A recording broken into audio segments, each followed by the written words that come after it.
Et si on s'intéressait au réaménagement ministériel du 2 octobre dernier, Paul Biya a redistribué les cartes pour une quinzaine de départements ministériels. La presse qui attendait un remaniement ministériel, elle a même prédit un tsunami. C'est plutôt au point même de spéculer sur une liste a eu droit à un réaménagement. La Nouvelle Expression, Le Jour, Mutation ou encore Cameroun Tribune, dans leurs éditions spéciales consacrées à cette actualité, constate que Paul Biya s'est évertué à corriger ou mieux sanctionner certains membres de son gouvernement d'une part et d'autre part à préparer des échéances importantes à travers d'autres ministres. L'on retient surtout qu'une dizaine de ministres ont été remerciés par le chef de l'État. Quelle interprétation peut-on faire des départs ou des limogeages d'Amatou Toumouna, Moukoko Mbonjo, Essimenieu, Biti Biessam, Adoumgaroua, Ambasala, entre autres. Et d'autre part, des arrivées comme celle de Joseph Betia Somo, qui jusqu'à vendredi dernier occupait le poste de gouverneur de la région du littoral, désormais ministre délégué à la présidence de la République chargé de la Défense. Nous allons aussi nous intéresser au cours de cette édition de droit de réponse à la Fédération camerounaise de football. Tombia Roko Sidiki a été élu sans surprise à la tête de l'instance fêtière du football camerounais. D'autres diront même qu'il a été intronisé alors qu'il était il n'y a pas longtemps le secrétaire général de cette instance. Qu'est-ce qui a donc changé à la Fédération camerounaise de football depuis que Iya Mohamed a été déchu? Depuis l'arrivée du comité de normalisation, 2 années après, presque rien, dira la presse. Sauf qu'à peine Tombia Roko élu, il fait déjà face à une patate chaude. En face, Abdourahmane Amadou, qui a saisi la chambre de conciliation et d'arbitrage du comité national olympique et sportif du Cameroun. C'est la même qui a annulé la première résolution des statuts adoptés le 5 août dernier. Que va-t-il se passer ou que peut-il se passer maintenant? Tentative de réponse dans cette édition de droit de réponse. Madame, monsieur, bonjour. Merci d'être au rendez-vous de cette émission qui se propose de disséquer l'actualité telle que vue par la presse afin de susciter le débat. Ici et comme tous les dimanches d'ailleurs, des acteurs de la société civile, des hommes politiques se relaient sur ce plateau pour tenter de nous faire voir, de nous faire comprendre ce que la presse, elle, n'aurait pas pu. Merci d'être avec nous. Dans un instant, on va vous présenter nos invités, ceux qui ont accepté de partager ce plateau avec nous ce dimanche. D'abord, un tour dans les kiosques pour savoir comment la presse a traité de ces différents sujets d'actualité. Flavien Vallon-Dongo, bonjour. Bonjour Sandrine, bonjour à tous. Bonjour Merci. Également à tous nos invités. Merci d'être avec nous ce dimanche encore. La politique et le sport nous intéressent ce dimanche. Eh bien, on va commencer par le sport, notamment la Fédération camerounaise de football, dont le sujet a fait le tour de la presse cette semaine qui s'achève, après l'Assemblée générale élective. Donc, la Nouvelle Expression de mardi 29 septembre 2015 a présenté Tombia Roko Sidiki comme le nouveau président de la Fédération camerounaise de football. L'ancien bras droit de Iya Mohamed donc, a finalement triomphé sans gloire à la tête donc, de la très tumultueuse Fédération camerounaise de football. Et ceci 2 ans après donc l'instauration du comité de normalisation. La Nouvelle Expression nous apprend d'ailleurs que c'est un champ des mines qui attend finalement Tombia Roko Sidiki. Le même journal n'a pas manqué les bons moments de cette fin de série et relève que Tombia Roko Sidiki a été fêté comme un héros lors de son installation au poste de président de la Fédération camerounaise de football. Le rédacteur de l'article qui a d'ailleurs pris part à cette cérémonie ajoute que près d'1 millier de personnes étaient là entre hommages, applaudissements et chants de victoire.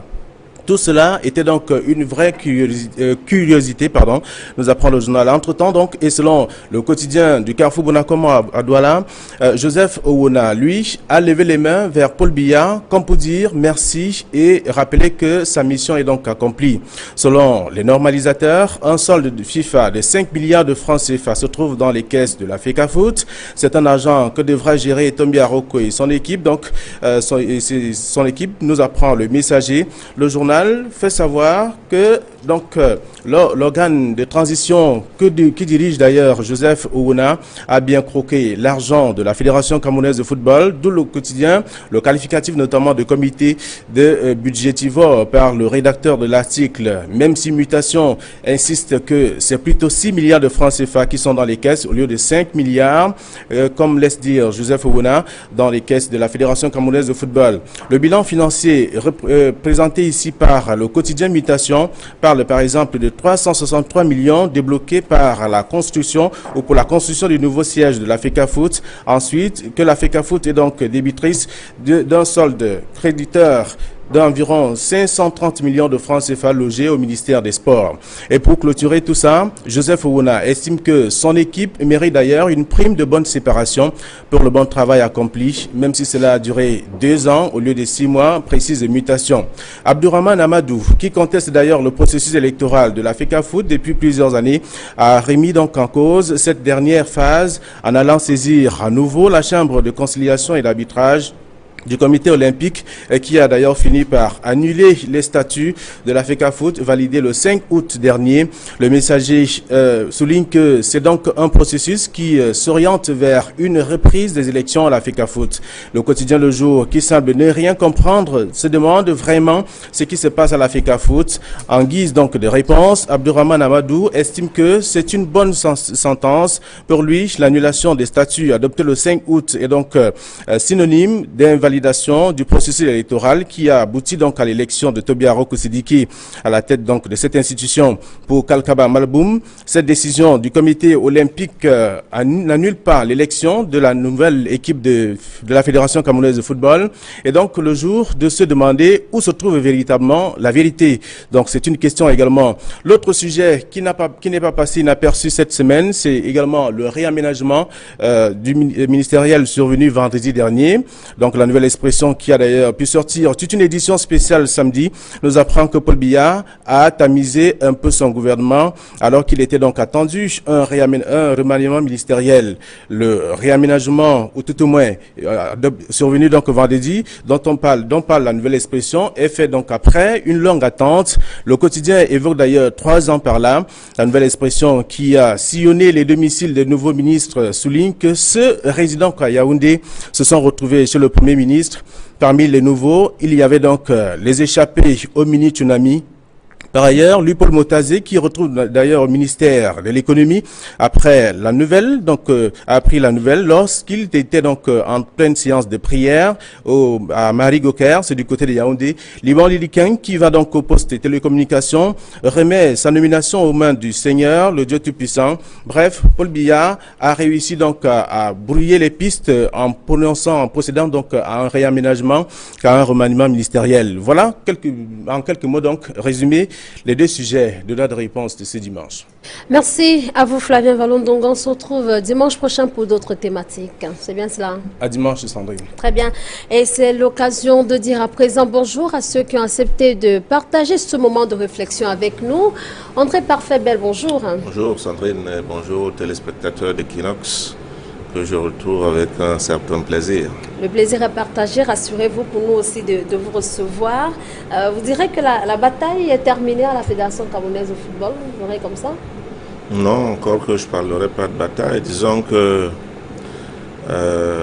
il y en a parmi les amateurs de foot, ce qu'on appelle le peuple du foot, qui pensent qu'il est temps pour le football camerounais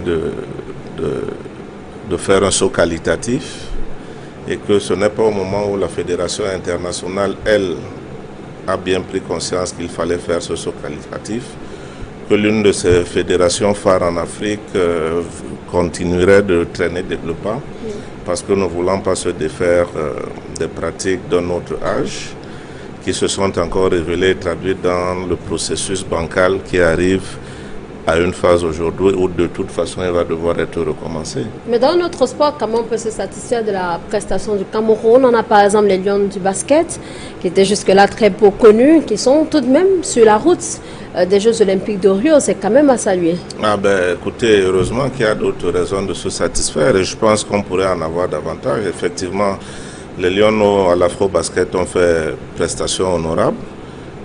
Quand on voit d'où elles venaient des Jeux africains, c'est plutôt bien de finir à cette place-là.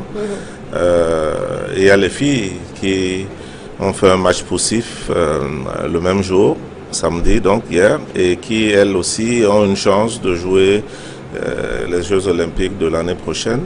Il leur reste 90 minutes et tenir sans prendre de but éventuellement à Harare. Très bien. Merci à vous, donc, André Parfait-Bel, d'être là avec nous. Nous disons également bonjour à Abel Elimbi-Lobé. Bonjour. Bonjour, Sandrine. Bonjour, vous êtes conseiller municipal SIF dans la commune d'arrondissement de Douala 5e. Alors, juste une préoccupation avec vous, les personnes âgés, on va dire comme ça, ceux qui sont des ex-employés des sociétés d'État qui étaient encore en grève cette semaine devant le siège ministère des Finances. On a appris que 3 d'entre eux ont été brutalisés. Comment vous percevez ce mouvement incessant de ces ex-employés? Pourquoi ce problème n'arrive pas à être résolu? Parce qu'il s'inscrit dans l'ordre de nombreux problèmes qu'on n'arrive pas à résoudre dans ce pays. Je salue d'ailleurs le fait que vous allez certainement concentrer une bonne partie de votre émission à l'activité gouvernementale. Et quand on voit que c'est des problèmes qui traînent depuis des années et on revoit qu'à peu près les personnes en charge de ces dossiers-là sont restées au gouvernement, on a quand même la préoccupation de se demander finalement on est au gouvernement à partir de quels critères, on en sort, etc. Mais c'est un drame, je voudrais dire que à l'examen de la société, on constate que les personnes âgées dans notre pays commencent à être un véritable problème. Les mécanismes habituels de prise en charge sociale commencent à ne plus très bien fonctionner. On avait l'habitude de rester à la maison avec nos personnes âgées. Maintenant, on a des personnes âgées qu'on n'arrive pas à prendre en charge parce que le père va au travail, la maman va au travail, tout le monde va au travail et le personnel domestique n'est pas toujours très approprié pour s'occuper des personnes âgées. Et quand on voit que cette difficulté sociale-là, à elle s'ajoute les mécanismes, le dysfonctionnement des mécanismes classiques institutionnels de prise en charge, c'est-à-dire le règlement des pensions de vieillesse, etc., etc. On se demande finalement quels sont les problèmes que notre société est capable de régler. On ne règle pas le problème des routes, on ne règle pas le problème de l'école, on ne règle pas le problème des personnes âgées, on ne règle pas le problème des militaires, on ne règle aucun problème. Très bien. Aucun problème. Et c'est préoccupant. Bon, je suis révolté de voir que quand des personnes comme ça vont manifester, au lieu qu'il y ait de la compassion autour, on leur oppose la violence d'État au nom de je ne sais quel droit. Et je peux supporter que nous, quand on fait des manifestations, qu'on nous tape. Mais je ne supporte pas que des personnes de 70 ans en montant soient victimes de ce genre de traitement. Peut-être que les oreilles et les yeux, les esprits s'ouvriront le jour où ceux qui font ce type de forfaiture seront elles-mêmes des vieilles personnes et subiront ce sort. Peut-être le même sort. Très bien. Merci à vous, Abel et Lémi Lobet. Nous disons bonjour à Maître Emmanuel Pensy. Bonjour à vous. Bonjour Sandrine et bonjour aux nombreux téléspectateurs de votre excellente émission que j'apprécie beaucoup. Très bien, merci à vous d'être là avec nous. Je propose d'aller très très rapidement. Je sais que le barreau du Cameroun semble, on pourrait dire que c'est à peu près calme ces derniers temps. D'ailleurs, il y a des exercices. On sait très bien que Maître Michel Ndoki, par exemple, va représenter le barreau du Cameroun, un exercice assez intellectuel quand même important pour votre chapelle tout de même. Oui, en fait, moi j'ai fait ça à Paris. En fait, quand c'est un concours d'éloquence qui a été fait, on appelle ça une sorte de conférence, de stage dans lesquels les avocats font des concours d'éloquence. Et c'est une jeune dame qui est stagiaire, mais qui a été quand même directrice juridique de Guinness. Donc ce n'est pas une personne qui est neuve. Je l'ai vu plaider moi-même et j'ai trouvé qu'elle avait beaucoup de hargne, elle était poignante. C'est une excellente juriste, c'est une bonne candidate qui va défendre les couleurs du Cameroun à l'étranger. Nous avons été nombreux. Je rappelle d'ailleurs que le bâtonnier Monté a été secrétaire de conférence du barreau de Bordeaux, en Aquitaine, et que nous-mêmes, avec mon ami Mongadi, nous avons eu à le faire également brillamment. Très bien. Merci donc à vous, très cher monsieur. On va accueillir dans un court instant seulement Abdoulaye Ado, qui va nous rejoindre sur ce plateau. On va justement démarrer cette édition de Droit de réponse en évoquant l'actualité la plus récente. C'est bien évidemment le réaménagement ministériel opéré par le président de la République. C'était vendredi 2 octobre dernier. Alors, André Parfait-Bel, vous direz que la presse a pesé beaucoup pour qu'on arrive à ce réaménagement ministériel, même si on sait qu'elle attendait un peu plus, c'est-à-dire un remaniement.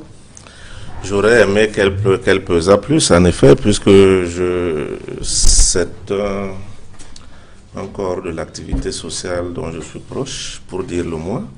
Mais malheureusement, il ne faut pas lui prêter le pouvoir qu'elle n'a pas. Qu'elle n'a pas encore, en tout cas chez nous. Elle relaie des choses qui sont entendues comme étant éventuellement de bonnes sources, Vous savez que chez nous, quand on dit qu'on a volé un document, c'est comme si ce document le rendait authentique du seul fait qu'on l'avait volé. Bon, donc, ce que la presse a mis dans ses colonnes participe des mécanismes de réponse à l'absence d'une certaine fluidité de l'information, notamment gouvernementale. C'est aussi peut-être parce qu'on l'attendait beaucoup. Oui, c'est ça. C'est-à-dire qu'en général, sous d'autres cieux, il y a des actes politiques qui traduisent forcément, par exemple, un réaménagement du gouvernement. C'est-à-dire qu'après des élections, on peut logiquement s'attendre à un réaménagement. Mais vous savez qu'elles ont eu il y a 2 ans. Et que depuis on attendait, et puis plus on attendait, plus chacun inventait qui entrait, qui sortait. Et pourquoi on retoquait à chaque fois, non, ce sera plus là. J'ai lu récemment que ce sera plutôt en décembre, et voilà que c'est sorti début octobre. Non, c'est pas la presse qui dicte l'agenda de ce genre de choses. Le prince a voulu à un moment donné faire ce qu'il a choisi de faire. Est-ce qu'il va en refaire un autre dans la foulée avant la fin de l'année? Tout ça est possible. Mais ce qui est certain, c'est que les premières lectures que moi je pourrais en faire, c'est qu'il y a eu des réajustements, effectivement, et que d'abord le président de la République a voulu indiquer qu'il y a un premier ministre, qu'il l'a nommé. Même s'il est primo inter pares seulement, il est le premier des ministres. Et donc, à partir de ce moment, il vaut mieux que vous qui êtes en bas lui reconnaissiez cette autorité-là et vous comportez en conséquence. Tout le monde a bien vu que beaucoup de ministres ont pris la liberté de contredire publiquement quasiment le Premier ministre. Et donc, à partir de ce moment, le président de la République a répondu à tout ce monde en disant « C'est moi qui vous ai nommé, c'est moi qui ai choisi le Premier ministre. S'il vous arrive d'avoir des désaccords avec lui, c'est pas comme ça que ça se passe. Le ministre de la Culture, le ministre des Sports un peu, le secrétaire général des services du Premier ministre beaucoup. Donc voilà. » Alors, de votre point de vue, Maître Pensy, quelle est l'analyse globale que vous faites des changements qui ont été opérés? Enfin, l'analyse que moi je fais, c'est d'abord que le président de la République a la main et il a le tempo. C'est lui qui décide.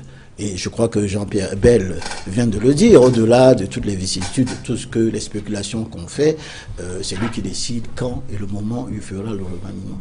Et je dois dire, en ce qui me concerne, que j'ai 2 préoccupations majeures. Je n'ai pas compris, par exemple, que le ministre des Affaires étrangères, qui était en pleine tribune, des relations extérieures, qui était en pleine tribune aux Nations Unies, est en train de faire un discours pour le compte du président, qui parle aussi bien anglais que français et qui a montré sa compétence, soit parti de cette manière-là. Mais je dois dire qu'on n'est pas... Pour vous, ça me rappelle de quelle manière? C'est pas comme ça que ça se passe. Vous représentez votre pays à l'extérieur aux Nations Unies et on vient vous dire que vous n'êtes plus là. Bon, je pense que c'est pas... Mais c'est pas à lui ni à nous de dire quand on doit faire le remaniement. Je sais également que le même événement s'est passé, notamment avec le professeur Ngango, qui représentait l'État à Yaoundé. Au moins, il était en train de faire un discours en tant que ministre de l'Éducation nationale. On vient lui dire que vous n'êtes plus ministre. Sur ce point-là, quelqu'un comme le président de la République, qui est quelqu'un de très poli, a fait un acte qui, à mon avis... Ce qui s'est passé avec Pierre Moukoko Mbonjo, ce n'était pas le seul cas. Il y avait par exemple le ministre des Sports, Adoum Garoua, qui devait présider hier la rencontre finale, de la finale de l'Afro-Basket. C'est pas la même chose. Ce n'est pas la même portée. Ah oui, certainement. Adoum Garoua, qui était préparateur physique de Coton Sport, tout le monde sait les limites qu'il a. Et que vraiment tout ce processus qui est en cours au niveau du monde sportif, il emporte des germes en tout cas de compte de responsabilité et je suis étonné par en fin de compte de sa longévité ministérielle. Bon, ça ne me regarde pas. Pour vous, comment cela devrait se passer par exemple demain ce sera la journée de l'enseignant. On se serait peut-être attendu à ce que le ministre des enseignements secondaires, lui, Bapé, soit là. Qu'est-ce qui devrait se passer à votre avis? Non, mais Bapé était fatigué. Ça, c'est franchement, il marchait à peine avec une canne, il a des problèmes au TCS. Bon, à un moment donné, il faut siffler la fin de la récréation. Alors, est-ce que le nouveau ministre Ngalé Bibé sera bel et bien là en train de présider les festivités? C'est un homme libre et de bonnes mœurs, ami du riche comme du pauvre, et c'est quelqu'un de compétent qui est diplômé en finance de la faculté de Dauphine à Paris, qui a démarré lui-même son activité à la Socatur, alors que son frère, de même père, même mère, venait de le faire partir de Jacques Isenberg, où il était directeur financier, dans des conditions qui n'honorent pas celui-là. Et il a pris quelqu'un d'intelligent en disant que cette société Sotuc n'existe plus. Il a fait un projet dans lequel il a cherché des financements dans des difficultés extraordinaires pour aboutir à faire quand même une société qui fonctionne. Donc vraiment, je crois que c'est en même temps un homme politique. Moi, j'ai assisté avec lui puisque j'étais au niveau du RDPC dans les commissions communales pour les élections à Douala, et également on m'a mis au départemental. Mais lui, il était partout, jusqu'à Sanaga Maritime, où il a pris de lui-même et il cotisait partout, et il était partout, et remplacer quelqu'un qui est, j'allais dire, un homme, disons, dépassé, comme Baptiste Maltès, qui a fait son temps, est une excellente chose. Et comme vous voyez, le président de la République a fait ce qu'on appelle chez nous ici une sorte d'équilibre régional, en prenant quelqu'un du même coin, en le remplaçant par quelqu'un qui est dynamique et compétent.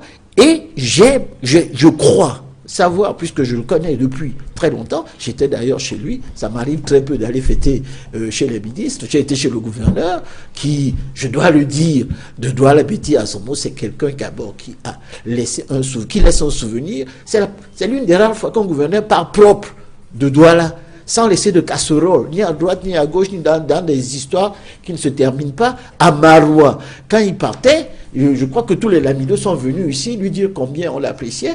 Et nous-mêmes, nous sommes en train de prier pour que ça l'accompagne. Lui donner un ministère comme la défense dans les situations actuelles, c'est une marque de confiance de quelqu'un qui est droit, compétent, honnête. Et je crois que ça augure de bonnes choses pour l'armée. Tout à l'heure, Limbilo venait de parler des mouvements qui se passaient au niveau de l'armée et des problèmes qui se posaient.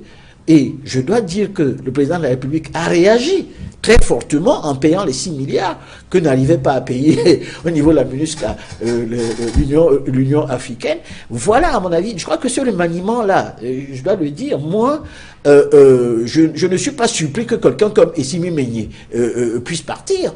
Parce qu'il y a tellement de problèmes multiformes qu'il a eu à avoir au ministère des Finances avec les lingots d'or, les disparitions, l'argent, on ne sait même pas ce qui a disparu. Et en même temps, ces affaires des tracteurs, Waibolova, l'usine dont on ne voit pas où elle est, et surtout cette société qui a été vendue de l'État à un de ses parents. Bref, je crois qu'il y a des personnes, je ne sais pas si c'est lui, qu'on trouvera très bien au TCS, et je crois que mieux vaut tard que jamais. Il fallait faire cette décision-là. Je me réjouis également particulièrement du fait que l'autorité du Premier ministre soit restaurée. Parce que j'ai été l'un de ceux qui ont fustigé l'attitude du Premier ministre qui, pendant un certain temps, a laissé faire ces ministres-là qui étaient en train de braver son autorité. Et dans une autre chaîne de télévision, pas plus tard qu'il y a 2 semaines, j'étais en train de dire que vraiment, je crois que Philémon Yang est en train de prendre la mesure de sa fonction et qu'il faisait très bien son travail. De même, et je le dis, Elimi Lebe ne sera pas content. En face de lui, vous avez Issa Chiroma qui fait bien son travail.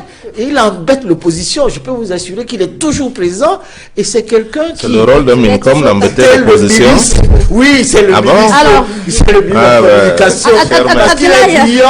C'est grave, ça. Très bien. Abdullah, bonjour.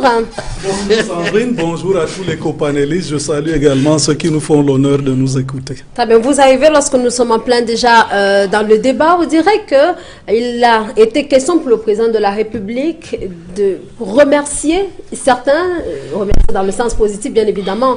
Tout à l'heure, Maître Emmanuel Pensi a évoqué le gouverneur de la région du littoral. Il a également parlé de Ngalé Bubé, qui est actuellement ministre des enseignements secondaires. Est-ce qu'il s'agissait de féliciter ceux-là pour des bons et loyaux services? Vous savez, ce genre d'actualité, c'est seul le président qui en réalité a les paramètres réels. Mais parce que nous sommes des commentateurs, nous pouvons quand même lire un certain nombre de choses. En réalité, le président aurait dû former ce gouvernement le 1er janvier 2014, parce que après le discours du 31 décembre 2013, tout le monde s'attendait à ce qu'il y ait un mouvement. Mais vous savez que c'est lui qui est le juge de l'opportunité. C'est donc lui qui devrait savoir à quel moment il allait faire ce gouvernement. Il l'a fait aujourd'hui. Sûrement, il y a des raisons que lui seul sait, mais nous allons essayer de décrypter. Sur certains cas, le président de la République a sanctionné l'incompétence. Parce que, je vais prendre simplement le ministère du Sport. Je crois que le chaos qu'il y a eu dans toutes les fédérations depuis 2011, parce que c'est une Olympiade catastrophique. Quelle que soit la fédération que vous prenez, cette fédération-là a des problèmes. Ça veut dire que du côté du ministère des Sports, on a tout fait, sauf le travail qui était attendu. Donc, par rapport à cela, c'est la sanction de l'incompétence, de l'inertie, je dirais même peut-être plus de l'amateurisme. Mais Abdallah, on peut quand même se dire que le ministère des Sports fait quand même partie de ces départements ministériels les plus instables. Chaque mouvement du président de la République, que ce soit un réaménagement ou un remaniement, les ministres des Sports passent toujours à la trappe. Mais qu'est-ce qui se passe finalement dans le sport Celui-là a quand même mis 4 ans, parce qu'il a été nommé au moins le 9 décembre 2011. Ça veut dire que c'est une Olympiade où il devrait marquer son passage. Mais je suis sûr qu'on ne peut rien retenir du passage de M. Adoum Garoua au ministère des Sports. Ça, c'est pour ne pas être méchant. Vous avez bien vu qu'il a menacé de suspendre le président de la République de pouvoir participer à la seule activité qu'il fait avec les sportifs. Donc, il avait à un moment donné suspendu les activités de la FECAFOOT. Or, la Coupe du Cameroun est organisée par la FECAFOOT. Donc aujourd'hui, la fédération est en train de se tuer pour se rattraper, pour qu'au moins qu'on arrive à tenir les délais, donc dégager les finalistes. Mais Dieu merci, je crois que quelqu'un de grande expérience est venu à ce poste-là, M. Bidumpa. Je crois que les résultats les plus marquants ces dernières années, de 2000 à 2004, où on a pratiquement tout gagné avec les Lions indomptables, c'était également à l'époque de M. Bidumpa. Maintenant, il y a également autre chose. On a sanctionné aussi, de mon point de vue, l'insubordination. Parce qu'il y a des ministres qui avaient quand même humilié le Premier ministre au point où on a eu l'impression qu'il a perdu son autorité. Et ça, le chef de l'État a dit que c'est le Premier ministre, il faut qu'il soit respecté tel quel. Donc, je crois globalement, quand on voit ces mouvements-là, et moi j'ai envie de revenir sur le cas de M. Bapes. L'impression que j'ai, c'est qu'il s'agit d'un passage de témoin. Parce que quand on voit quand même ce que ce monsieur a apporté en termes de crédibilité par rapport aux examens du Cameroun, parce qu'il faut dire qu'au moment où il arrivait, on ne faisait plus confiance aux examens du Cameroun parce que l'eau était le principe. C'était la règle. Aujourd'hui, au moment où il passe le témoin à quelqu'un d'autre, l'eau n'existe plus dans ce ministère-là. Également la professionnalisation. Il faut préciser la fraude. Hein, oui, la fraude, voilà. Pour que ceux qui... Le téléphone l'appelle de façon commune, mais il s'agit bien de la fraude. La fraude par rapport... Donc, il faut dire que la professionnalisation est entamée et elle est effective. Ça, au moins, ceux qui sont dans ces ministères-là, on les écoute souvent, ils essayent quand même de témoigner. Donc, il y a des faits marquants, un passage véritablement matérialisé, et que celui qui vient va simplement essayer de réajuster. Parce que c'est une question humaine, il y a toujours quelques dysfonctionnements, mais il fera l'essentiel. Vous avez parlé de la journée de l'enseignant, j'ai également suivi, et ça il faut profiter pour dire que même certains qui sont restés au gouvernement doivent essayer de ne pas mettre l'action présidentielle en difficulté. Il y a par exemple en début de semaine où la presse même officielle, donc étatique, a essayé de relever quelque chose qui s'est passé du côté du ministère des Finances, qui est un danger par rapport à la stabilité, par rapport même à la sécurité dans notre pays. Parce que le président de la République, dans son souci d'améliorer les conditions des enseignants, avait décidé le 4 février 2002 de leur octroyer une prime qu'on appelle la prime d'enseignement et d'évaluation. Parce qu'ils ont droit à 3 primes, la prime de technicité, la prime d'enseignement et d'évaluation et la prime de recherche. Monsieur le ministre des Finances, je ne sais pas qui l'a conseillé, a décidé pratiquement dans un acte de faire un ordre de recette à des gens qui n'avaient introduit aucun dossier. Et ils avaient bénéficié de cette prime depuis 2002. On leur demande aujourd'hui de payer parce qu'ils sont au ministère, donc dans les services centraux, alors qu'ils sont dans le corps. Il y a des primes qu'on appelle des primes de corps qu'on ne peut pas enlever. Est-ce que si un policier aujourd'hui n'utilise plus son arme, est-ce qu'on doit lui retirer la prime de port d'arme ou la prime de risque? Mais les conditions, je voudrais terminer. Je ne vous coupe pas. Oui, le ministre des Finances, peut-être on l'a induit en erreur, parce que il n'est pas là pour se défendre. Je crois que c'est quelqu'un. Il vaut mieux peut-être laisser conclure sur la question pour qu'on revienne à l'essentiel. Je voudrais le dire ici que ce n'est pas très bien d'attaquer quelqu'un qui n'est pas là pour apporter une contradiction. Je le laisse parler. On n'attaque pas, monsieur le ministre. On dit allez-y, conclure, juste en 30 secondes là-dessus. Tout le monde est au courant de cette situation-là. Mais je dis que l'article, quand vous allez à l'article 3 de ce décret, cet article précise les conditions de suspension de cette prime-là. On peut suspendre cette prime à celui qui n'assure pas ses obligations. Première hypothèse. Deuxième hypothèse, cette prime doit être suspendue lorsque le fonctionnaire est affecté ou bien nommé dans une administration autre que l'éducation nationale. Alors, et vous estimez Donc, qu'il n'en a pas ça veut été dire que tous ceux qui sont à l'éducation de base, au ministère des enseignements secondaires, doivent continuer de bénéficier de cette prime-là. Parce que c'est ce que le décret dit. Donc, on ne peut pas corriger le texte du président. Excuse-moi, Abdoulaye, quel est l'intitulé de cette prime exactement? La prime d'enseignement et d'évaluation. Très bien. Alors, moi j'ai envie... Je vous propose quand même de revenir à l'essentiel. C'est bien compris, Abdoulaye, avec Abel et Limbi Lebet. Pour vous, pourquoi Paul Biya a-t-il préféré l'option du réaménagement plutôt que le remaniement, de votre point de vue? C'est à lui qu'il faut poser la question. Moi, je ne sais pas pourquoi vous ne lui posez jamais de questions. Je voudrais tout simplement attirer l'attention de nos auditeurs sur cette espèce d'acrobatie que je vois les gens faire. Notamment Maître Pincy qui se donne le droit de dire quels sont les bons ministres, quels sont ceux qui ont bien travaillé, ceux qui sont intègres, etc. etc. Bon. Ça vient du fait que ce type de comportement vient du fait que le président de la République se complaît dans une posture que personne ne lui conteste. Et je ne sais pas pourquoi il y a un effort à montrer qu'il est dans cette posture. Laquelle? Tout le monde sait que c'est lui le chef de l'État. Tout le monde sait que c'est lui qui décide. Tout le monde sait que c'est son temps qu'il veut nous imposer comme étant le bon temps. Je ne comprends pas cette espèce de posture intellectuelle que je vois les gens à venir nous expliquer qu'il est le maître du temps. Mais on l'a nommé président, on l'a élu président. Qu'est-ce qu'il y a? On ne l'a pas nommé président. Allez-y, il faut rectifier.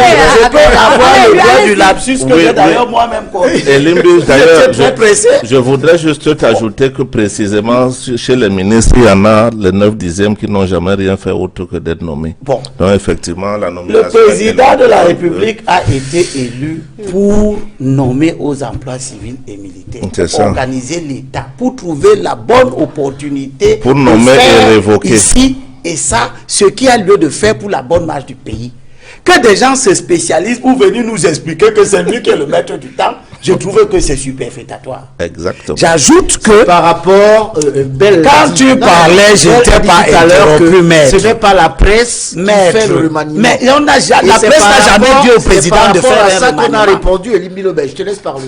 Je voudrais dire que si le chef de l'État est élu pour nous diriger, il n'en demeure pas moins vrai que c'est le peuple qui est souverain.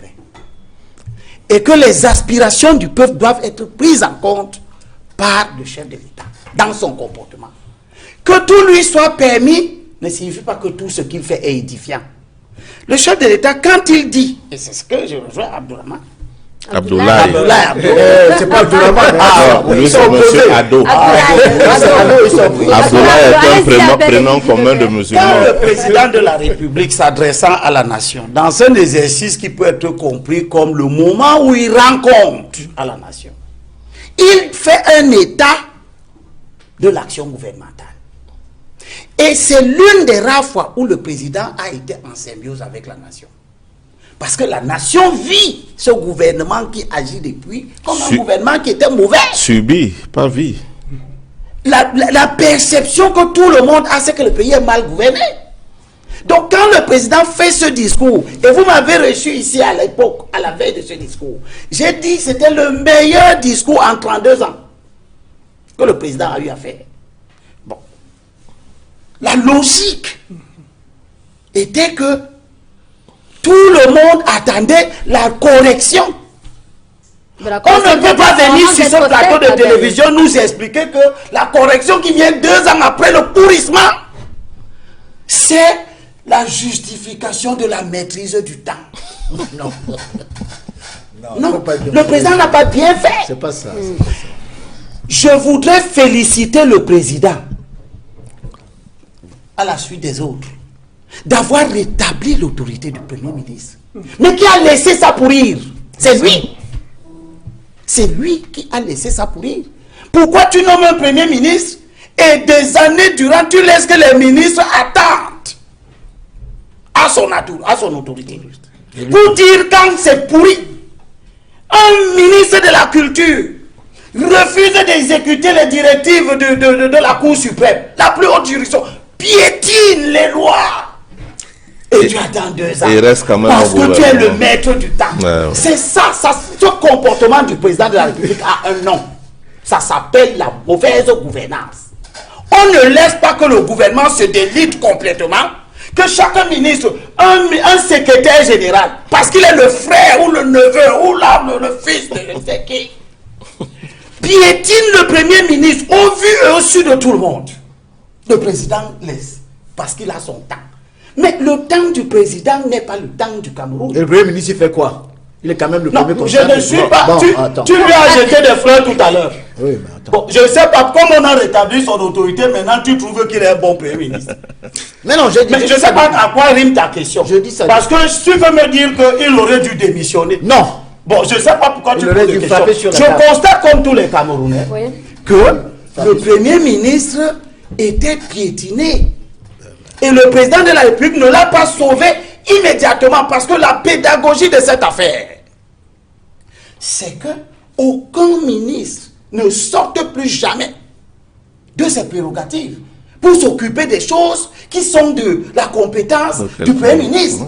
Alors cela veut dire peut-être, Par contre, pour conclure, par contre, je voudrais, c'est-à-dire que à partir du moment où le président de la République ne nous dit pas les motivations pour lesquelles il a enlevé tel ministre, pour lesquelles il a mis tel autre, pour lesquelles c'est un petit réajustement, il laisse la porte ouverte à des spéculations qui ne sont en rien constructives.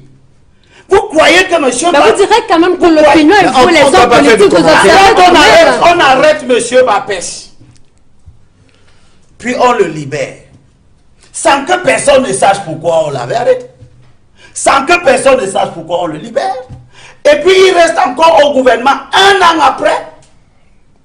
Vous estimez que c'est bon parce que c'est le président qui sait le bon moment où il doit l'enlever. Mais les intérêts supérieurs de la nation auraient voulu qu'on l'enleva immédiatement après. Si tant il est que les juges qu'il avait arrêtés avaient la bonne raison de l'arrêter. Très bien. J'allais Je me dire réjouis avec pourtant de l'entrée au gouvernement. Je Abel voudrais terminer sur ça. Que on reviendra sur ceux qui non, viennent permettez-moi de le dire Non, juste à la suite. on reviendra là-dessus sur ces personnes qui viennent d'entrer au gouvernement. Avec vous, André Parfait-Bel, tout à l'heure, les uns et les autres ont évoqué le fait que le Premier ministre, quelquefois, a été bousculé dans ses prérogatives par les ministres. Est-ce que ce n'est finalement pas, avec les actes présidentiels de vendredi dernier, un signal pour ceux qui arrivent, pour qu'ils sachent quelle est leur place?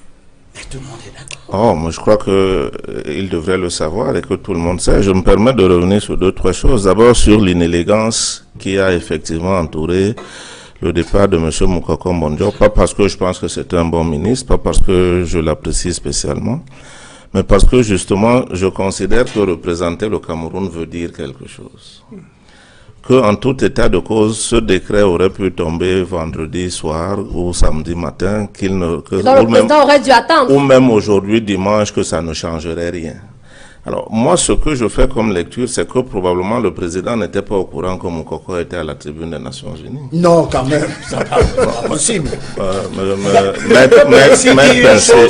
n'est pas possible. Mais on veut sortir le président d'un embarras et toi tu le remets. C'est lui qui l'a envoyé. Ah non, il savait. Bon. Donc il a choisi de l'humilier alors. Bon. Donc, si en particulier il l'a envoyé, il devrait donc se souvenir que tant que mon coco est encore là-bas envoyé par la République, vaudrait peut-être mieux attendre.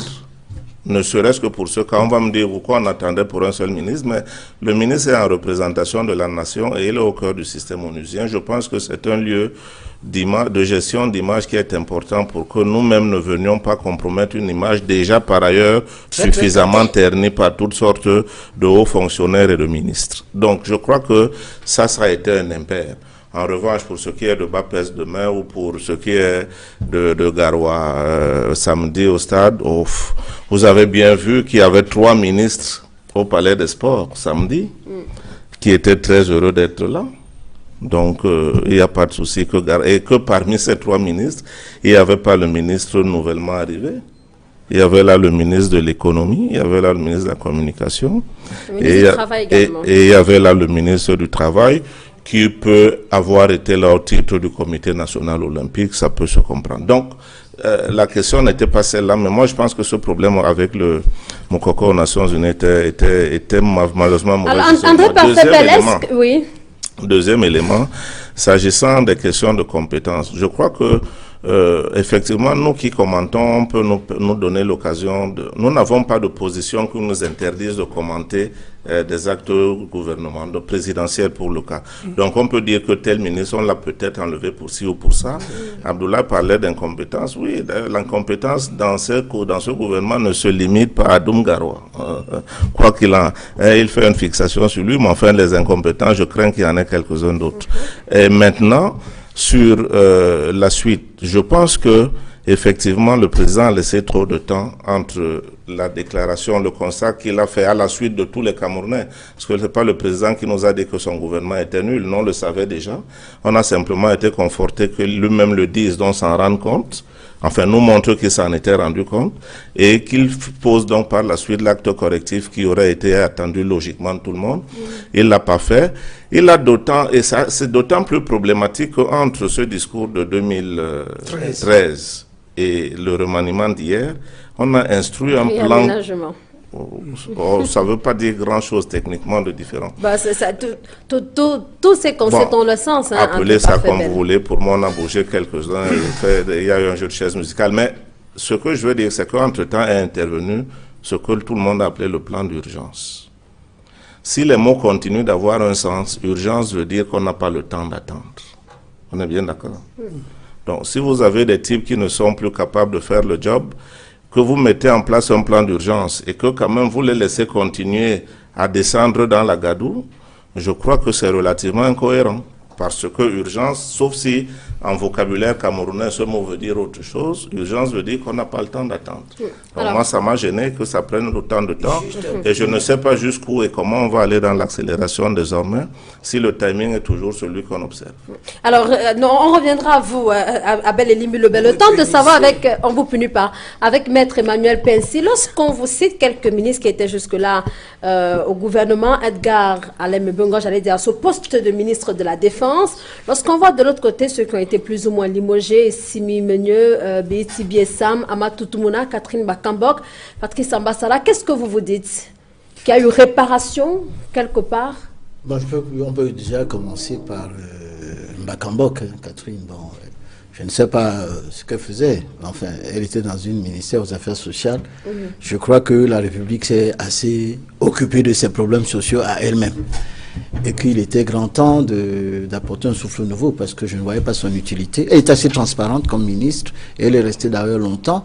Et je crois que c'est d'ailleurs le rôle d'un certain nombre de ministres qui, à force d'être transparents, on ne parle pas d'eux. Et là, à mon avis, c'était une bonne chose. Qu'est-ce qui doit faire parler des ministres si ce n'est leur travail, l'efficacité au travail, c'est ça qui doit faire parler des ministres. Je dois dire, par exemple, que le problème d'Ambassala, c'est pas qu'il n'est pas un bon ministre. Mais nous avons des problèmes sur les routes. Regardez, vous quittez par exemple Bafan pour arriver à Douala. Vous arrivez à Douala en 1h30. Mais entre Bekoko et Douala, et la ville de Douala, vous mettez 5 heures.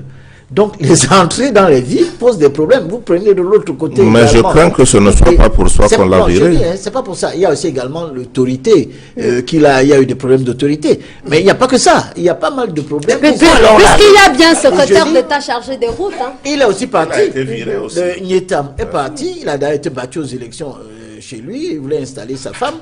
Et il a été battu. C'est pour ça qu'on a levé? Non, je ne sais rien. On est en train d'expliquer. Moi, je ne sais pas pourquoi. Je pense qu'il faut constater que on me pose des questions. Ce n'est pas bien de faire ces spéculations. Non, celui qui les a fait, c'est lui de nous dire. Monsieur Limilobé. Mais on peut tout de même commenter toutes les façons. On fait un commentaire. On peut commenter et analyser Abel et Limilobé.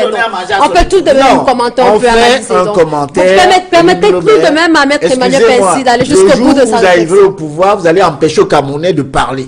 Mais pour l'instant, la liberté de la parole a été remise par le président. Vous avez empêché de parler 25 ans. Allez-y, Maître Emmanuel Pensy. Je prends encore une autre analyse. Vous avez cité Biti Biessa, mais c'est mieux, oui. D'abord, qui a eu pas mal de petits problèmes. Je ne veux pas ici invoquer l'affaire de Nexel.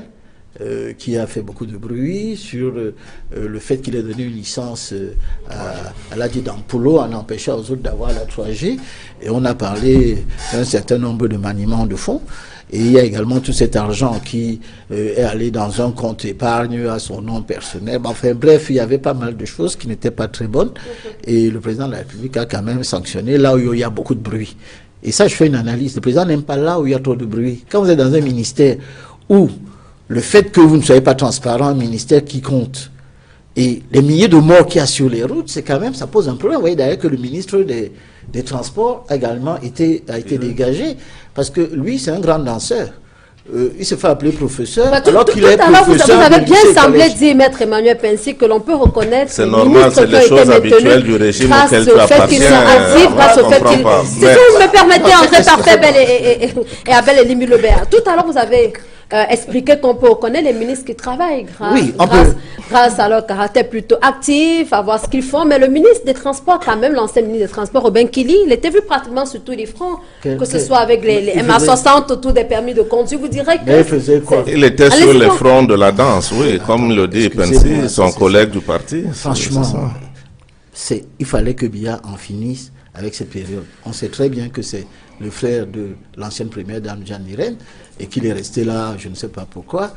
On l'a changé de poste. Bon, il peut déjà avoir sa retraite de professeur de lycée et collège, et qu'on a mis quand même Mebengo en sa place, parce que l'armée quand même camerounaise a des problèmes.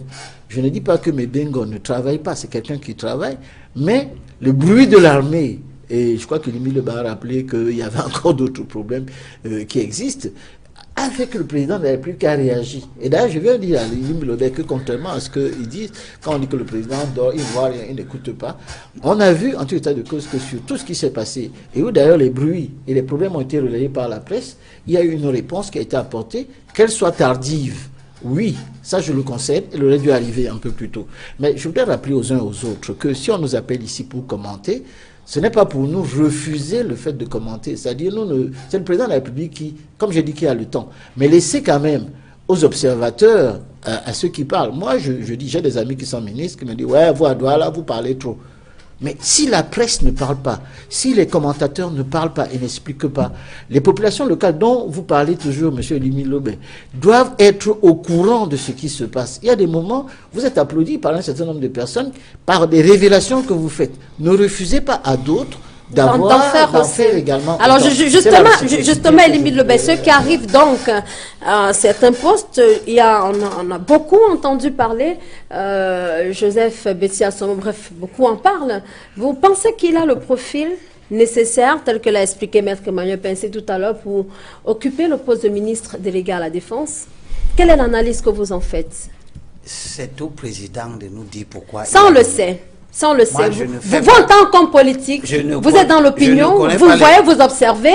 Vous avez tout à l'heure évoqué le mouvement des militaires qui aurait fait sauter l'ancien ministre de la Défense. Alors, pour celui qui arrive et qui prendra sa place, qu'est-ce que vous vous dites? Ben, vous ne pouvez apporter nulle part la preuve que si lui il est là, les militaires ne seront jamais dans la rue. Ce que je veux dire, c'est que le président ne nous écoute pas. Il ne nous écoute pas et ce n'est pas une bonne façon de faire. Le président a déjà évoqué, il a même écrit tout un livre, paraît-il, où il veut paraître comme celui qui aura apporté la démocratie. Dans plusieurs de ses propos, ses discours, il a invité la nation tout entière à une convergence vers l'idéal, la construction nationale. Cette synergie ne peut pas avoir lieu si le président continue à donner des signes qu'il gouverne sans prendre en considération les sons qui viennent des autres composantes de la nation, que sont les partis politiques, les autres associations. Nous demandons depuis que la taille du gouvernement soit réduite. Le président refuse. Il vient encore de faire un gouvernement de 63 personnes. Il a maintenu ce gouvernement. Hein. Pourquoi faire 38 ministres, 9 ministres délégués, 4 ministres chargés des missions, 10 secrétaires d'État. Pourquoi faire? Pourquoi il y a deux secrétaires? Il y a le ministre de la Justice, ministre délégué, secrétaire d'État dans un même ministère. C'est pour distribuer de l'argent. Est-ce que cela ne peut pas répondre à des problèmes, j'allais dire peut-être ponctuels? Lorsqu'on regarde par exemple le ministère des Travaux publics et qu'on a un secrétaire d'État chargé uniquement des routes, est-ce que cela ne permet pas de voir comment... Nous avons vu, ça a été une expérience probablement conseillée par des tas de personnes de diviser le travail. En espérant que si on le divise, il pourra être mieux fait. On constate que cette division excessive du travail crée un autre problème, c'est la coordination de ce travail. Et le chef de l'État lui-même a remarqué l'absence de coordination. Les mots sont de lui. Le discours du 13. Je vous dis, ce discours nous instruira encore pendant longtemps. Il a évoqué la... Vous voulez parler du discours du 31 décembre 2013. C'est un discours mémorable. Il restera instructif dans la conduite des affaires publiques au Cameroun pendant longtemps. Parce que le chef de l'État évoque là les problèmes qui étaient perçus par tout le monde. L'absence de coordination de l'action gouvernementale. Mais c'est normal que le gouvernement n'ait pas de coordination. Puisque lui ne reçoit pas les ministres. Vous connaissez un gouvernement au monde qui marche très bien, que le président de la République ne reçoit jamais. Non, comment ça?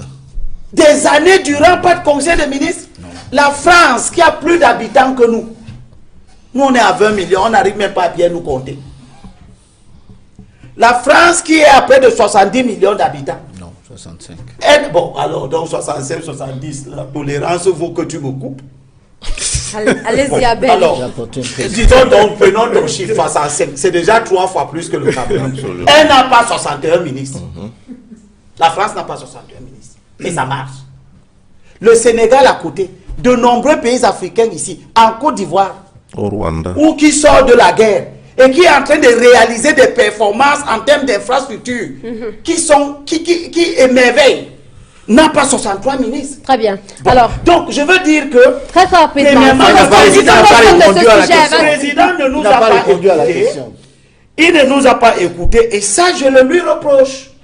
Nous au SDF, nous avons déjà dénoncé le gouvernement pléthorique. Il continue à faire. J'ai suivi dans vos antennes en radio, des analyses qui sont allées jusqu'à se mettre à regarder par département. Quels sont les départements? Monsieur le Président, les gouvernements ne sont pas faits pour représenter les arrondissements et les départements. Alors, moi, je veux Elimbi, je veux commencer. Vous savez, c'est comme non, ça. mais je veux commencer par ça. Je voudrais dire quelque chose. Allez-y très rapidement, en 30 secondes, parce qu'avec vous, on va sortir très bientôt de ce sujet. La culture, je me réjouis de l'arrivée de Mwele Kombi. Parce que c'est vrai que quand vous prenez... Je suis d'accord avec vous. Quand vous prenez les profils, a priori, tout le monde a à peu près un très bon profil, hein, académique, etc. Mais on constate qu'arriver dans la sphère gouvernementale, ça ne marche pas. Mais Mwele Kombi, c'est quelqu'un qui, depuis le lycée, était déjà très impliqué dans la vie culturelle. Lycée de Bonaberry. Lycée polyvalent. Il était président de coopérative quand j'étais président de coopérative au lycée de Niobel. Et puis, il n'a jamais quitté le monde de la culture.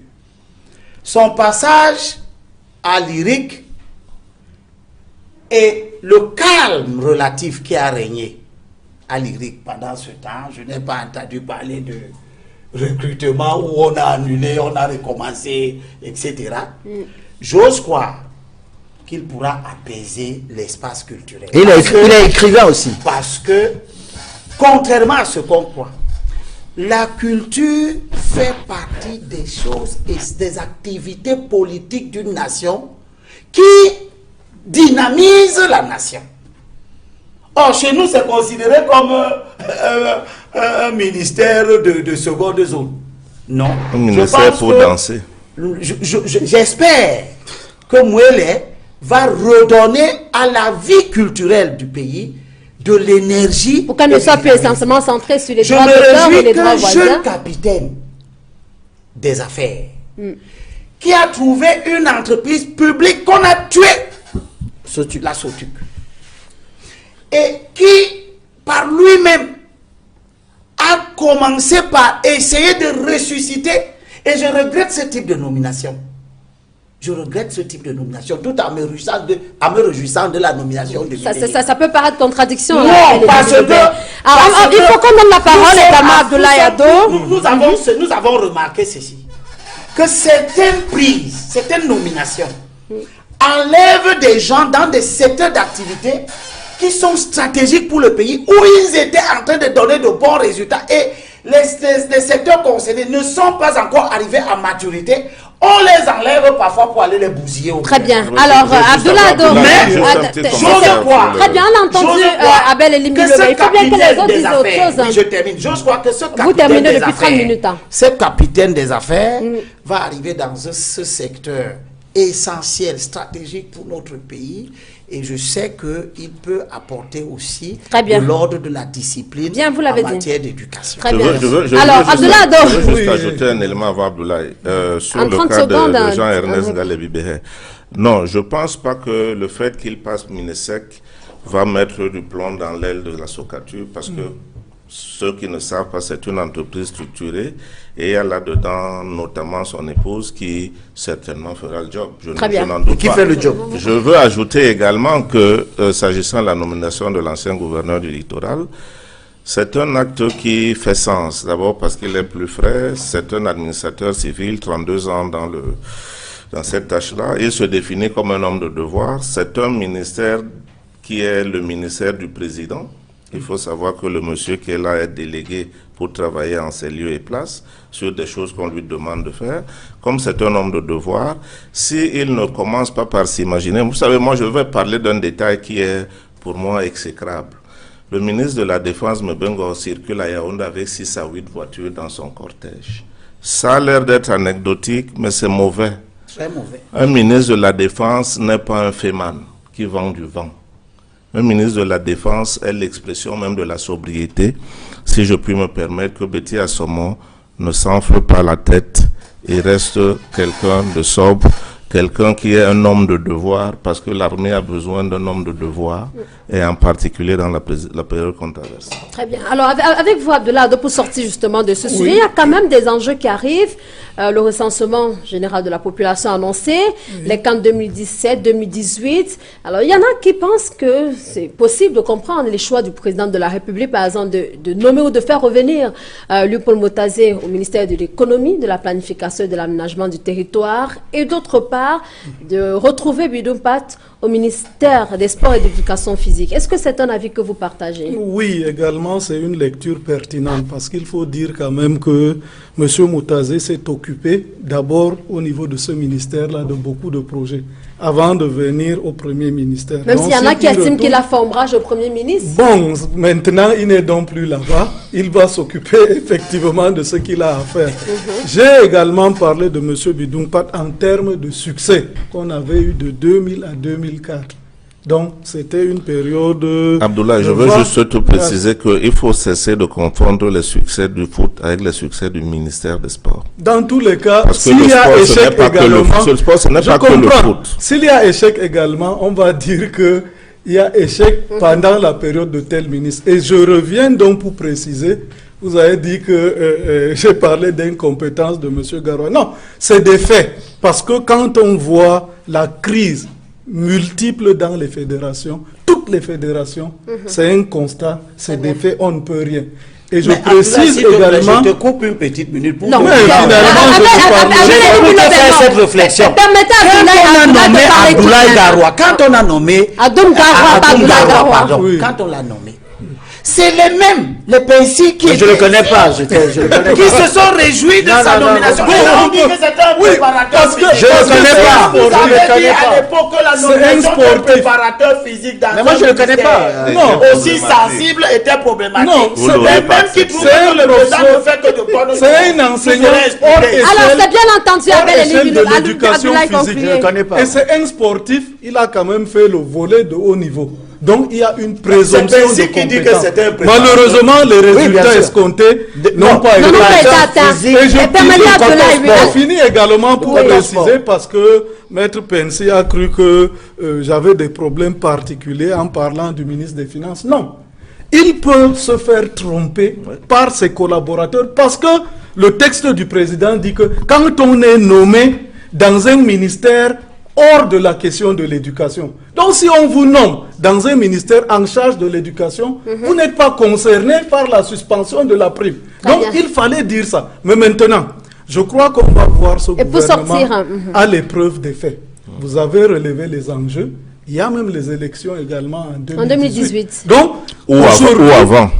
Bon, probablement, dans tous les cas, l'échéance est 2018. Donc il faudrait quand même avoir... Surtout que le président de la République avait fait une campagne en 2011 sur des réalisations.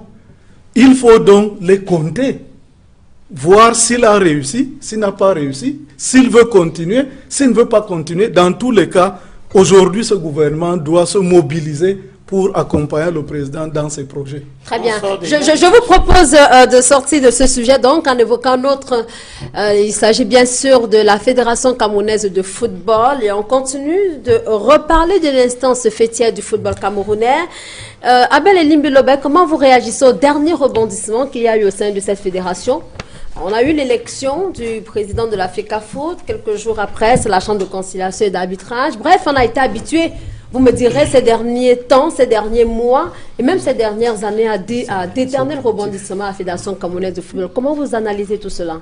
La Fédération camerounaise, voilà les gens qui sont dans le sport, qui s'occupent de ça. Ils prendront la parole lorsque je le leur dirai. Moi, je regarde ça avec beaucoup de souffrance parce que ça rend compte de ce qui ronge globalement le Cameroun. Et je suis surpris parce que Abdoulaye Abdo terminait son propos en disant qu'il espère que ce gouvernement... Non, moi personnellement, autant j'attends des actions ponctuelles de quelques individualités comme Bibéi, comme Mouélé, et peut-être quelques Béti à son mot, de par son tempérament, etc. On peut attendre quelque chose. Globalement, nous au SDF, nous n'attendons rien de ce gouvernement. Nous savons on parle du gouvernement, on parle de la Fédération camerounaise. Oui, c'est pour ça que j'ai parlé de ça. Autant nous n'attendons rien de ce gouvernement parce que le mal qui le ronge n'est pas dans les individualités, mais il est dans sa cohésion. Autant la Fédération camerounaise souffre de ça. C'est un avatar du mal que le gouvernement a. Vous pouvez m'expliquer, Pensi se fâchait tout à l'heure, que Parfait l'a rejoint et a argumenté en profondeur. Je pense que les auditeurs, les téléspectateurs ne seront pas contre nous.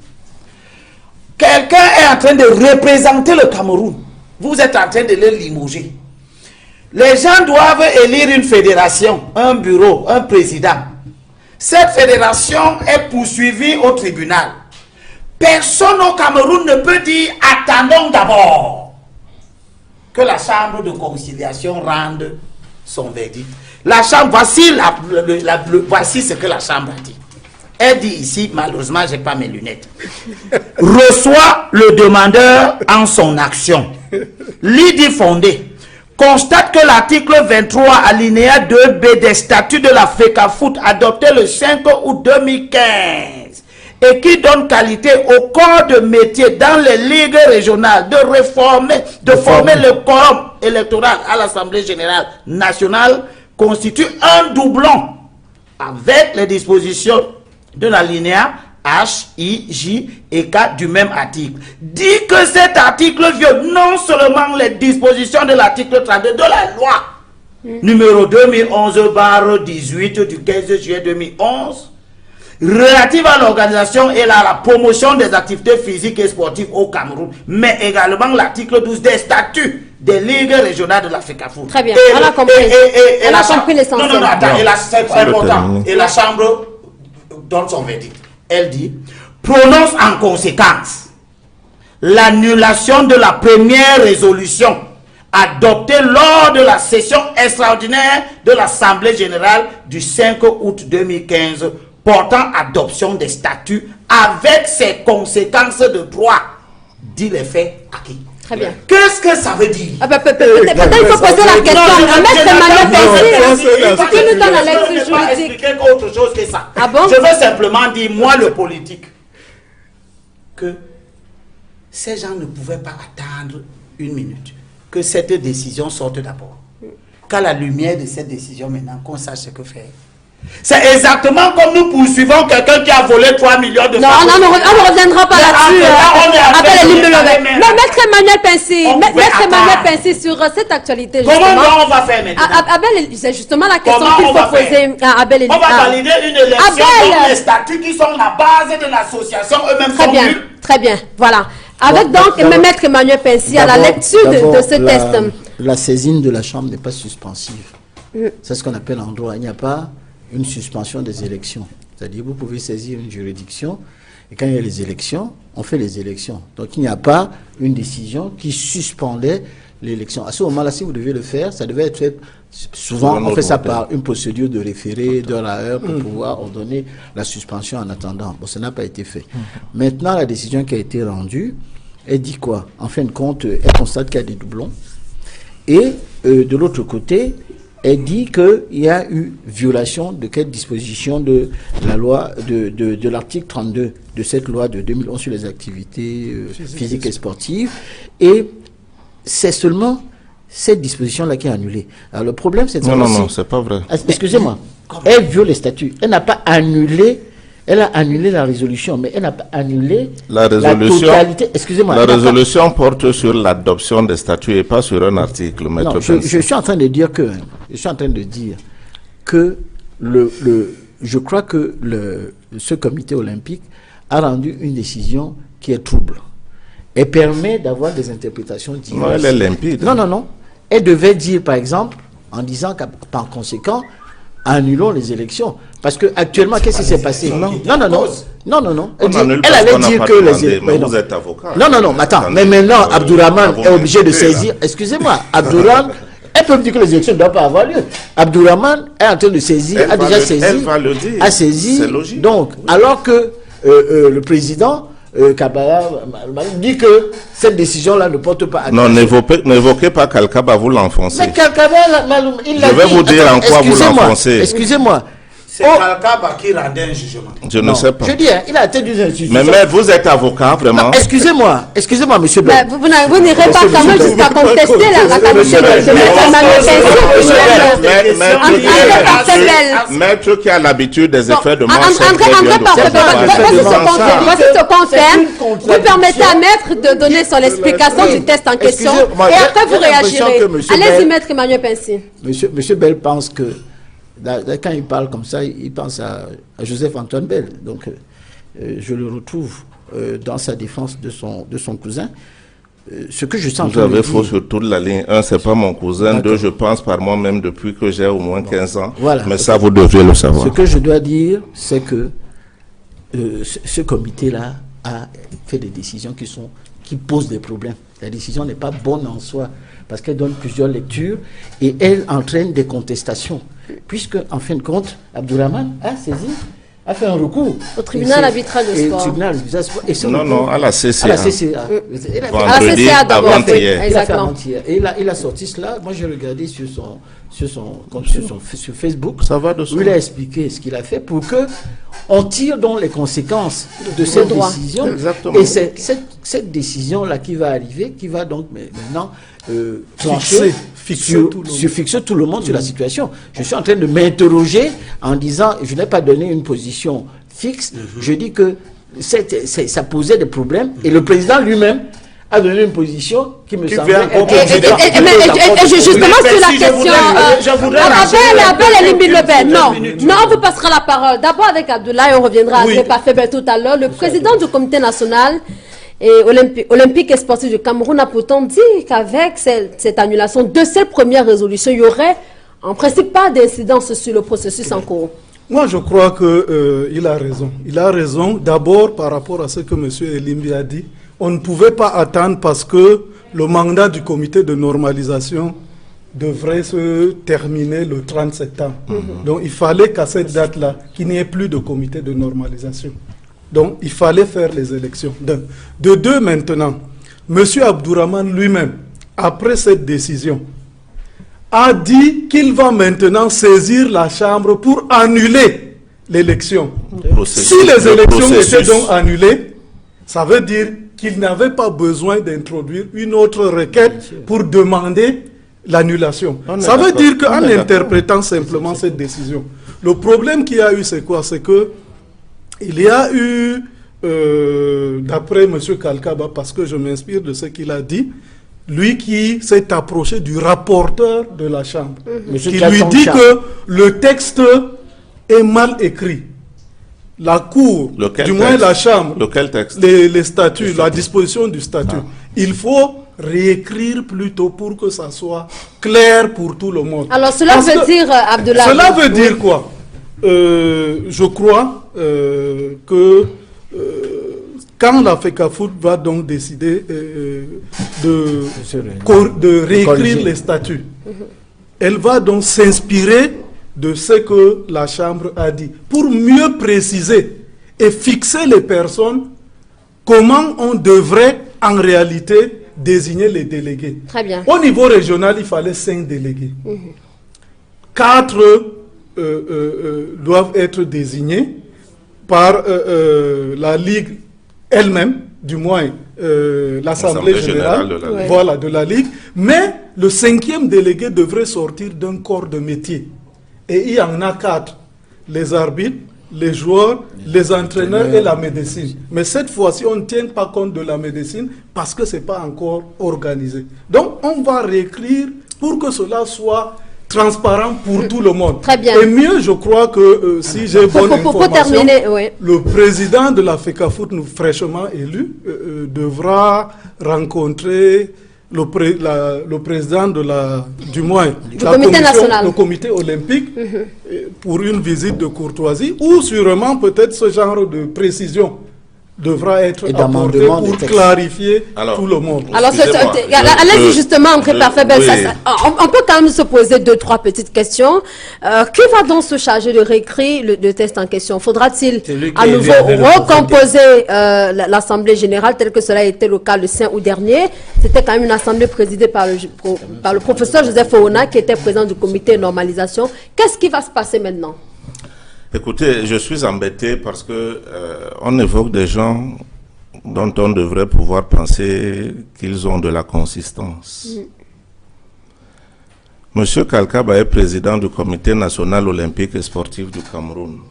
Je dois préciser pour vos téléspectateurs qui connaissent bien Abdoulaye Ado que c'est l'un de ses plus grands pourfendeurs, qui est par ailleurs pourfendeur de tout ce que la CCA fait jusque-là, parce qu'ils estimaient que la CCA n'a même pas à connaître des litiges en ce qui concerne les élections, qui n'étaient donc pas des litiges d'ordre sportif. Mais désormais, le débat est clos.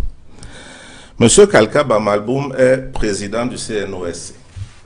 Il se trouve qu'au sein du CNOSC, suite à une recommandation du CIO dont il dérive, le Comité international olympique, qui lui a mis en place le tribunal arbitral du sport, eh bien, le CIO a demandé aux États membres, donc aux comités locaux des États, de mettre en place un dispositif juridictionnel pareil, inspiré du TAS. C'est comme ça qu'existe la Chambre de conciliation et d'arbitrage, qui est une chambre qui a vocation à ne même pas habiter physiquement dans les mêmes murs que le CNOSC, pour que justement son indépendance soit traduite, y compris matériellement.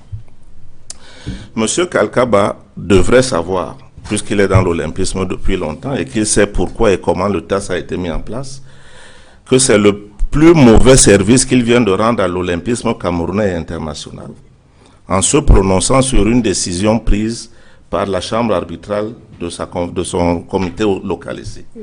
Il n'a, un, pas qualité, deux, il aurait pu se taire pour avoir l'élégance du président de la République, qui est par ailleurs quelqu'un pour qui je pense qu'il a une certaine estime. Vous imaginez M. Biya venir commenter une décision de la Cour suprême ou d'un organe juridictionnel quelconque? Est-ce que Maître Pensy, qui est dans le barreau depuis fort longtemps, a souvenance d'une chose pareille qui se serait produite un jour? De quel droit M. Kalkaba peut-il venir donner un avis et que, hélas, des gens qui sont supposés être journalistes considèrent que c'est un avis qui a une valeur quelconque? Ce que M. Kalkaba a dit aurait pu être dit par votre caméraman ou par votre cuisinier, ce serait du même niveau. C'est un commentaire que je peux avoir fait comme Elimbi, comme Ado, point final. Alors, il faut qu'on cesse de prendre des Camerounais. Mais est-ce qu'on n'avait pas besoin de précisions surtout pas venant de lui, chère madame, pas venant de lui, parce que précisément, quand on a des postures, elles doivent impliquer des responsabilités. Je vais me permettre de vous lire un extrait de ce que prévoit l'olympisme. L'olympisme est une philosophie de la vie exaltant et combinant en un ensemble équilibré les qualités du corps, de la volonté et de l'esprit, alliant le sport à la culture et à l'éducation. L'olympisme se veut créateur d'un style de vie fondé sur la joie dans l'effort, la valeur éducative du bon exemple et le respect des principes éthiques fondamentaux universels. Monsieur Kalkaba connaît cette phrase mieux que moi, évidemment, mais comme on est au Cameroun, où on pense que nous sommes un peuple de pygmées, où ce qui est fait à l'international, ce qu'on va présenter quand on est dans les arènes ce qu'on va présenter dans les arènes internationales ne vaut que pour l'international. Dès qu'on rentre au Cameroun, on commence à se comporter comme un petit lamido dans un coin. Eh bien, ça marche pas. Il a été extraordinairement mal inspiré et en plus, il a dit une bêtise énorme. Voilà. Maintenant, pour revenir à la décision, je voudrais quand même que l'on sache de quoi on parle. L'article querellé est un article des statuts de la FECAFOOT qui est totalement incident sur les élections. C'est-à-dire que cet article dit, en violation de la loi sur le sport, qu'une assemblée générale composée de nous qui sommes ici peut décider de choisir en son sein quelqu'un qui n'est pas parmi nous. Ça relève de la magie, on est bien d'accord. Pour être élu, issu et représentant une assemblée générale, il faut d'abord en être membre. Il se trouve que les corps de métier ne sont pas membres des assemblées générales régionales. À partir du moment où la fédération, à partir du moment où M. Oona et son comité ont introduit cette notion en violation de la loi, eh bien, on ne peut pas considérer que ça ne tient que d'une question de réécriture. Parce qu'il y a eu 10 personnes qui, au lieu d'être élus par leur base, qui sont les régions, il y avait 5 représentants par région, donc 50 au total, on a amputé les 50 représentants régionaux de 10 places qui ont été désignés par des amis d'un camp. Et quand je dis amis d'un camp, monsieur le président de l'association des entraîneurs, qui s'appelle Michel Kaham, est, comme vous devez vous en souvenir, membre du comité de normalisation. Il est celui qui a désigné les 2 entraîneurs représentant les entraîneurs dans l'Assemblée générale de l'Africafoot. Juge comme comité de normalisation, parti comme président de l'association des entraîneurs. Donc, voilà le genre de choses. Il y a un chapelet, on a tout évoqué. Mais sur le texte, la loi a été violée.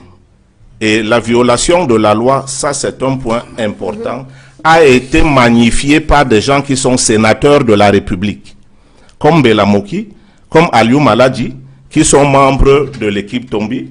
Ils ont le choix, mais ils n'ont pas le choix, en tant que parlementaires, de piétiner la loi du Cameroun.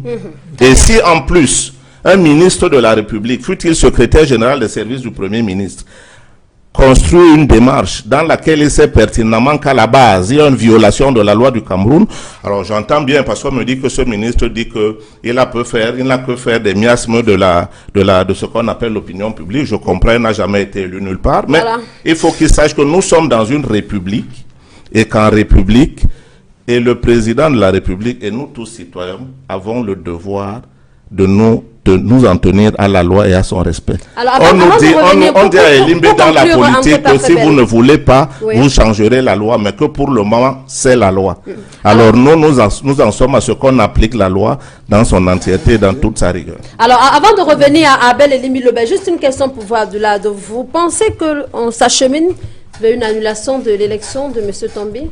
Je ne pense pas simplement parce que, contrairement à ce que M. Bell dit, M.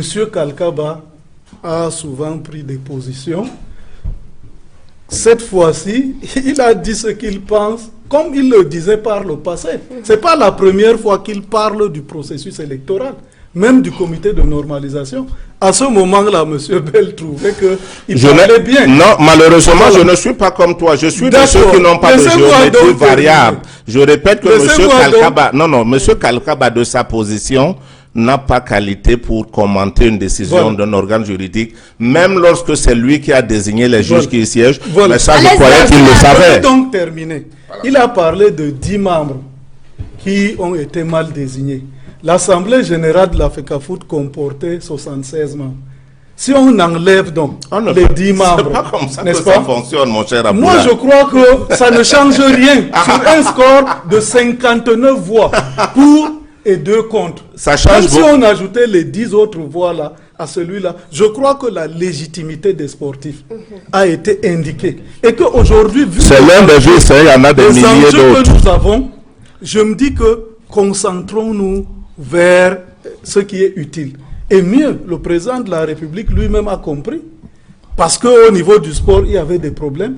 Il y a un nouveau ministre qui est venu. Donc je crois que... Donc il faut attendre pour qu'il y ait un retour au calme. Oui, 4 ans, je me dis que ce n'est pas rien. C'est pas beaucoup. On peut quand même vraiment se préparer encore pour pouvoir compétir honnêtement. Surtout que les textes seront réécrits probablement. Non, je veux dire... Il faut bien que les autres entrent par le bel. J'ai laissé les gens parler. On ne voulait pas également me taire. Si vous permettez, M. Bell. Allez-y, cher maître. Moi, ce que je voudrais dire, c'est que je ne sais pas si ce que veulent un certain nombre de personnes, qu'on revienne encore à un comité de normalisation, parce qu'il va y avoir un vide juridique. Non, il n'y a pas de vide juridique. Excusez-moi. Vous enlevez le président, il n'y a plus de comité de normalisation qui va gérer la fédération. On revient à l'avant-comité de normalisation de 2013. Ah donc c'est un statut cohanté. C'est ce qu'on ne veut pas. Pourquoi vous voulez continuer dans la gadoue? Laissez-moi m'expliquer, monsieur.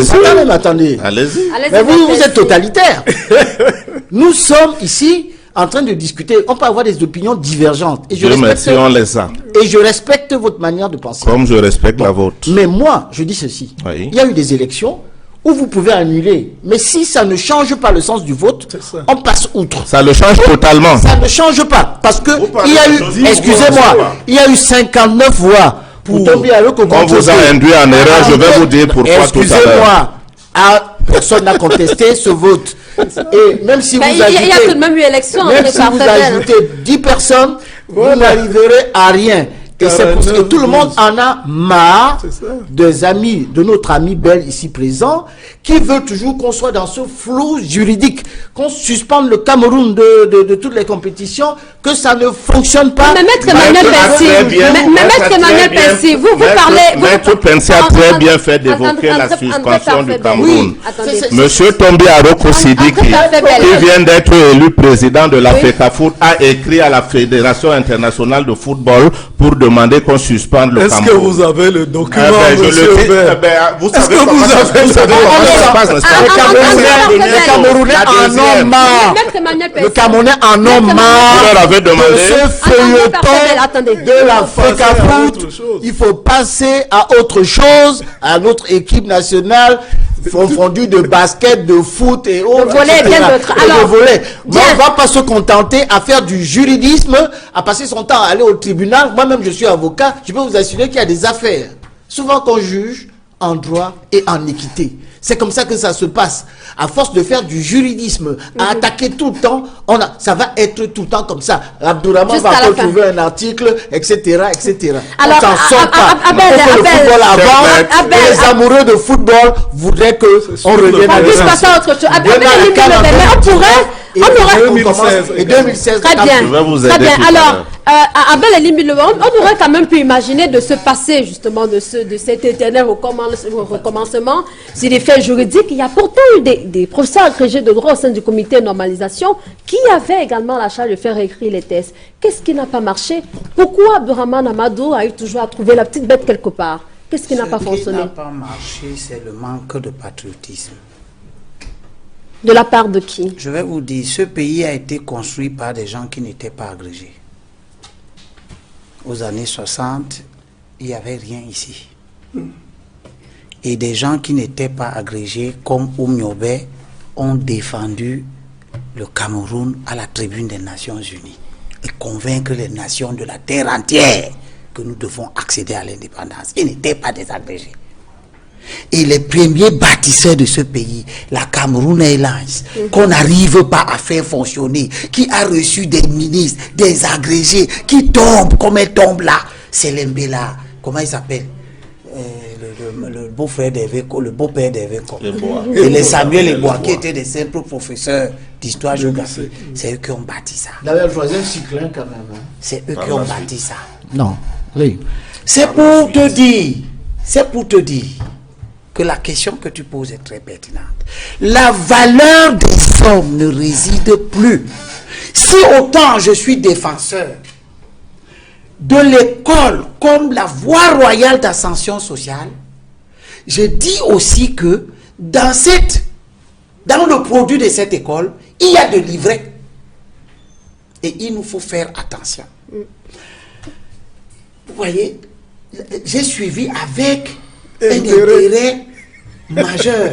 Mais tout le monde peut m'avoir vu comment je suis malade, de voir un grand bateau ancien, maître, l'un des fondateurs, je peux dire, du barreau camerounais, Pensy, expliquer que pour l'intérêt du football, on peut d'abord piétiner les lois. Non, j'ai pas dit ça. On peut comprendre, parce qu'on est fatigué. Vous dites quoi, maître? Parce que, non. Nous devons rester attachés à l'esprit des lois. Sinon, nous allons faire marcher le Cameroun dans l'arbitraire. Et de l'arbitraire en arbitraire, il n'en sortira jamais les objectifs que nous poursuivons. Jamais. Vous ne pouvez pas avoir une décision d'une juridiction que vous-même vous avez constituée, qui dit que la loi a été violée. Et les gens commencent à dire oui, c'est vrai, elle a été violée, mais quand la loi est violée, il n'y a pas de mais. On s'arrête. Très bien. Alors, pour sortir définitivement de ce plateau, juste une dernière préoccupation à vous, André Parfait-Bel. Que faut-il pour un retour à la normale à la Fédération camerounaise de football? D'abord, décidément, Joseph Antamba Abdourahmane reste insatisfait. Je voudrais dire à cher Pensi que, et à ceux qui pensent comme lui, qu'il ne faut pas s'occuper d'un agenda qui est imaginatif. Le Cameroun était à la Coupe du Monde Brésil 2014 avec un comité de normalisation, ça n'a pas dû vous échapper.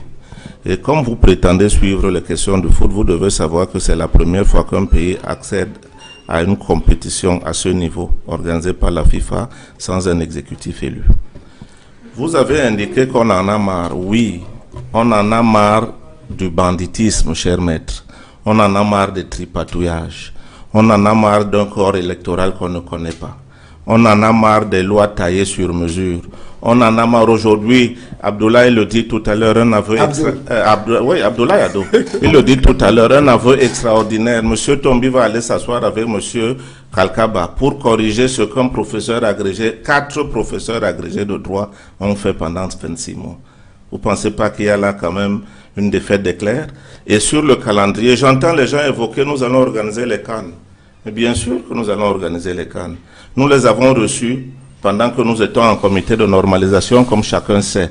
Nous allons les organiser avec une bonne fédération. À l'heure où nous parlons, il faut remettre les pendules à l'heure. Très bien. Pour les remettre à l'heure, on n'a pas besoin de 45 jours, compris une nouvelle élection.